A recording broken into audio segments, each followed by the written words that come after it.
Okay, like we talked about yesterday, gutty win wasn't always pretty, but really pleased with how the team fought. I thought, you know, the couple things to point out. I thought the two drives at the end of either half were huge, and those were offense, defense, special teams aided drives to get those points. Some unbelievable individual efforts throughout on all three sides of the ball. So really proud again of just going on the road, finding a way to win. And then we got to do that again this week. So going on the road to Seattle, we know all the things that brings to play, and I think we're excited about that. Injury front, I'll have more information really on everybody as the week progresses. But Jerome Ford dealing with the ankle. Alex Wright is more information, but is trending the right way, concussion protocol. And then Deshaun with the shoulder. Obviously, we'll continue to take that day to day. But with that, I'll take any questions. All right, first question will go to Tom. Jordan, thanks. Hey, Kevin, any more medical tests on Deshaun today? Yeah, on a bunch of guys, but we're still getting all results. Okay. You knew it would be a risk putting him out there after coming back off of an injury, and I'm sure you expected him to take a hit at some point. Did you think that was an excessive hit that he took, that was the reason why you wanted to protect him the rest of the game? I mean, as you can imagine, all hits are tough, but yeah, I thought that was a big hit. I saw it up on the big screen when they showed the replay of it. No, obviously, hit on the shoulder, taking him in, checking for a concussion. So I just felt like the right thing for the team was to protect him. All right, next we'll go to Mary Kay. Yeah, Kevin, how will you, approach the week just in terms of it? I know you don't have a whole lot of details yet, but if Deshaun can't necessarily practice on Wednesday, how will you sort of maybe turn it over to PJ a little earlier and just kind of err on the side of caution based on what happened this past week? I think I'm really day to day, as you can imagine, Mary Kay. I know that's probably sick of me saying that, but I just got to take the information every single day as we make decisions. All right, next we'll go to Daryl.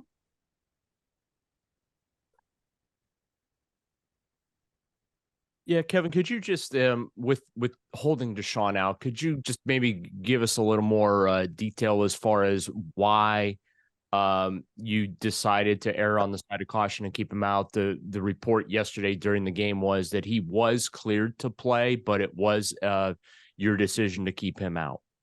Yeah, I think I talked about it yesterday. Again, I'm always going to be protective of our players, especially at the quarterback position. Just felt like the right thing in that moment was to hold him out of that game. All right, next we'll go to Scott. Hey, Kevin. I know you're taking this day to day, so just might not work in that, but is there concern that this is going to become even a longer term thing with Deshaun, the fact that he wasn't able to make it through that game yesterday? Yeah, as you kind of said it, Scott, I think it's more important just to focus on all the information, the next couple of days and make determinations. And then what are the challenges of going into tomorrow when you guys start the game planning, not knowing who that QB might be? I mean, I assume that adds something to your dilemmas. Yeah, that's kind of what are always charged with doing as coaches, knowing, there can be uncertainty at certain positions. That's what we deal with. Thanks. All right, next we'll go to Cam. Kevin, just wondering if the conversation about Deshaun possibly getting hit hard and maybe having to pull out of the game was something you guys discussed as part of the game plan leading into it, knowing his shoulder was dealing with this for so many weeks. Yeah, as you can imagine, you talk a lot about protecting your quarterback and not wanting your quarterback to get hit. It is part of the game. I certainly understand that. But ultimately, we got to continue just to put our guys in position, try to put them in position to make some plays. But for me, it's always going to be about protecting our players. seeing this situation, how it played out, does it allow you to incorporate that as your game plan moving forward as a possibility now that you've experienced this in action? I think you have to take every experience and learn from it. I hope, as every person, player, coach does. But with Deshaun, with all of our players, we'll always make great decisions in the team's best interest. All right, next we'll go to Jake. Kevin, is there any consideration right now putting Deshaun on IR? Yeah, again, I think day to day, always gathering information. But he's listen, he's getting better. He's a competitive kid. He's working hard. So you can't say one way or the other at this point whether that's an option. I wouldn't say it for any player, really. Next we'll go to Kelsey. Yeah, Kevin, PJ said after the game that he felt more comfortable running in the offense after having 2 games, now playing with the guys. How have you seen him grow in that comfortability of just being able to take command of this particular offense? I think it's probably true of players at every position. The more turns you get, the more comfortable you get. There's guys along our offensive line, with Dewan getting a bunch more turns. He's early into his career, but I think you see him making strides. So I think it's every player with added reps will continue to get better and more comfortable. Thanks. All right, next we'll go to Tony. Okay. Hey, Kevin, prior to the injury, I know it was a small sample size, only 5 passes and 12 snaps. But given what he looked like, was it a mistake to make him active?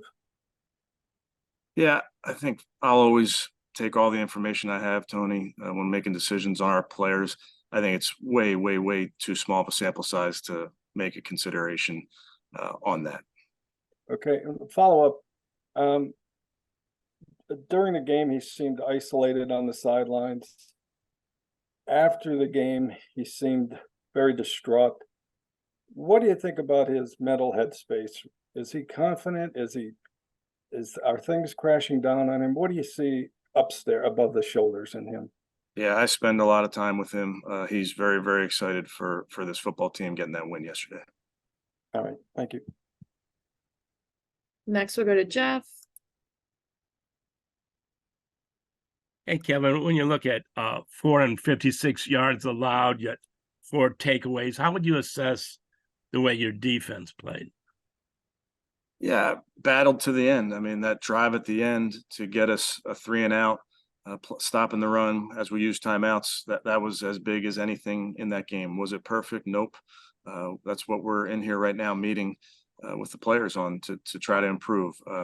We know teams are going to make plays on us, but we want to do everything in our power to slow that other team down. So there's things that we can correct. We will get them corrected, but there's also some unbelievable moments in that game. We've waited till now to talk about Miles.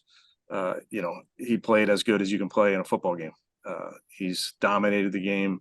It was a 6-point swing there with blocking the field goal, sack fumble, sacks previously to set up the offense. So he's playing. I don't know if there's a higher level, but he's playing at it. All right, next we'll go to Fred. Oh, sorry, Jeff.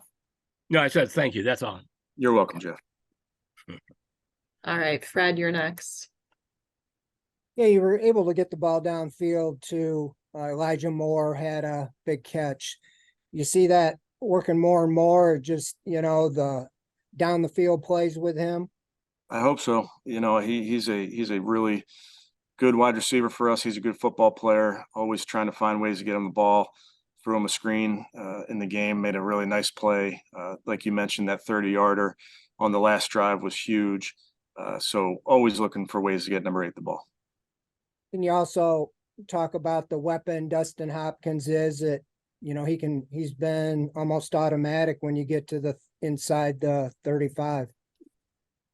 Yeah, very. Dustin's he's just kicking at a high level. I mean, the guy prepares well, fits in with this team really well. We have a lot of trust in him. We don't want to be kicking too often from 50+ yards, but the guy just continues to come through for his football team. Thank you. All right, next we'll go to Ashley. Hey, Kevin, just like obviously with deciding whether, Deshaun was going to be able to go in really the last 2 games, like, is there anything like week to week that, you guys, as you're making that decision that you learned this past week that you can take going forward if his status is kind of up in the air in terms of making that decision and what goes into it? Yeah, I think we always need to take all the information into account, Ashley, with all of our players, and we'll always continue to do that. Thanks. All right, next we'll go to John. Hey, Kevin, I know Deshaun said in this press conference yesterday after the game that he respected your decision and understood that it was best for the team for him not to go back out there. Can you walk us through that conversation and what was that like? I know he was disappointed, but just in general, how that went.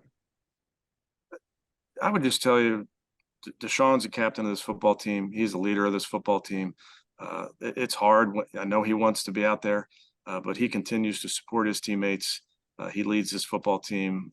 So that will never change. And then just to follow up on that, Kevin, what has PJ Walker done in a short amount of time that continues to give you guys confidence in him if he needs to continue to play past week to week? Yeah, just you get measured in wins and losses, doing enough to help us win. We had to go on an 80-yard drive there at the end, and we did. And he operated and did a nice job. Thank you. All right, we'll go to Brendan. Kevin, for a game that had almost 80 total points, it kind of felt like there was a real emphasis on field position. How much of a weapon is Corey Bojorquez for you? Yeah, he's a huge weapon. That punt team, a couple times there, flipped the field. I think back even to the end of the half, being able to pin them. I think we maybe had a 4th and 4 or so around midfield, and to play the field position game. I think there are always times when there's times to be aggressive in those instances, but when you have a weapon like Corey and your punt team, it gives you confidence to put your defense on the field in some advantageous field positions. And I've heard coaches talk about when plays break down, that it's usually because either of a problem in personnel, in scheme, or in coaching. When you went back and watched the plays from yesterday that didn't go well, how would you try to diagnose generally what you saw? Put it all on the coaches. How about that? No. Yeah, Okay. I'm kidding. So today, what I just talked to the team about is today's about identify and correct. And it's our job as coaches. We identify things, and then it's our job as coaches and players to correct them. So we're like I mentioned before, Brendan, were we perfect? Nope, we weren't. We're still striving for that perfection. But to be able to clean a lot of those things up so we can walk out of this building a better football team is a big deal. Thank you. All right, we'll take 2 more. First one, Daryl. Yeah, Kevin, I realize this is an Andrew Berry question, but he's not around. PJ's had his 3 elevations now. So is the plan to sign him to the roster, or will you guys allow him to go through waivers and try and get him back on the practice squad? That's an AB question. But those are all things, Daryl, as you know, we talk through all those, and we'll update you when appropriate. Okay, thanks.